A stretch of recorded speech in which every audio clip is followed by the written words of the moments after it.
سورہ فلق مدنی ہے، وہ 5 آیتیں، نزول میں 20 ہے اور ترتیب میں 113 ہے۔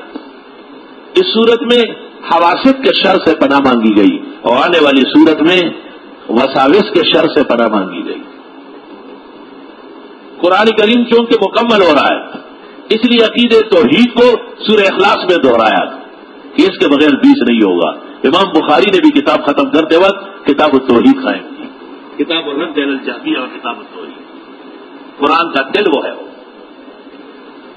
اور پھر یہ کہ یہ توحید، یہ کفار مشرکین سے تبریہ، یہ احسانات اور نعمتوں کا تشکر، یہ شاعر اللہ کی تعظیم و آداب، یہ تذلیل اور توہین سے بچت، یہ مال کے اولاد کے شر سے نجات، یہ دنیا کے غفلت اور کثرت سے پناہ، یہ کیسے نصیب ہوگی؟ اللہ سے دعا سے نصیب ہوگی، اس کے لیے دعا بھی مانگی جائے گی۔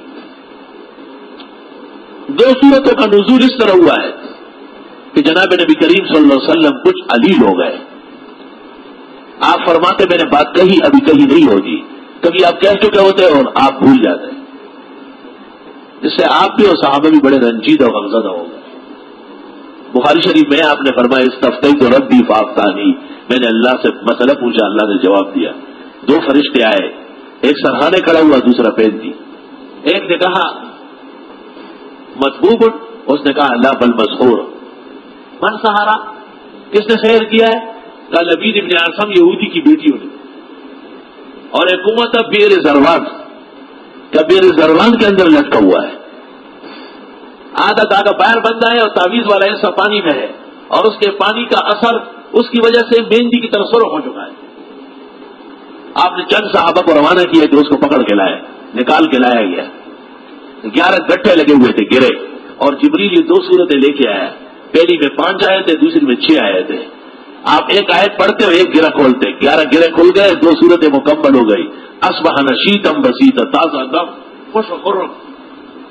تفسیر مجمع البیان میں اور تفسیر جامع البیان میں ابن جریر نے لکھا ہے کہ جو یہ صورت اہتمام کے ساتھ پڑھے، اللہ اس کو سحر و عصب، سفلی و ٹوٹ کے برے اثرات اور نظر وغیرہ سے بچائے گا۔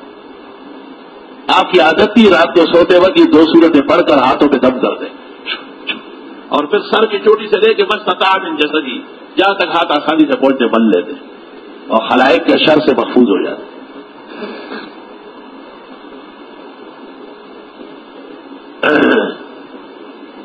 قل اعوذ برب الفلق، آپ فرمائیے میں پناہ مانگتا ہوں پو پٹنے کے رب کے پاس۔ صبح جب داخل ہوتی ہے نا، ایسا جیسے ایک پو پٹ رہا ہے، من شر ما خلق، شر سے اس کے مخلوق کے، اور من شر غاسق اذا وقب، اور شر سے اندھیرے کے جب وہ چھا جانے لگے۔ کیڑے مکوڑے اندھیرے میں نکلتے ہیں، ساحر سحر اندھیرے میں کرتا ہے، دشمن دشمنی کو رنگ دیتا ہے اندھیرے میں۔ ومن شر النفاثات فی العقد، اور پھونکنے والیوں کے شر سے جب وہ گروہ میں پھونکتی ہے، شاید اشارہ لبید ابن عاصم کی بیٹیوں کی طرف، اگرچہ اس طرح صیغہ مذکر کے لیے بھی آ سکتا ہے۔ ومن شر حاسد اذا حسد، اور حاسد کے شر سے جب وہ حسد کرنے پر اتر آئے، اشارہ ہے کہ سحر جادو ٹوٹ کا، اس میں بھی سحر میں حسد بنیاد ہے۔ اللہ اکبر اللہ اکبر وللہ الحمد۔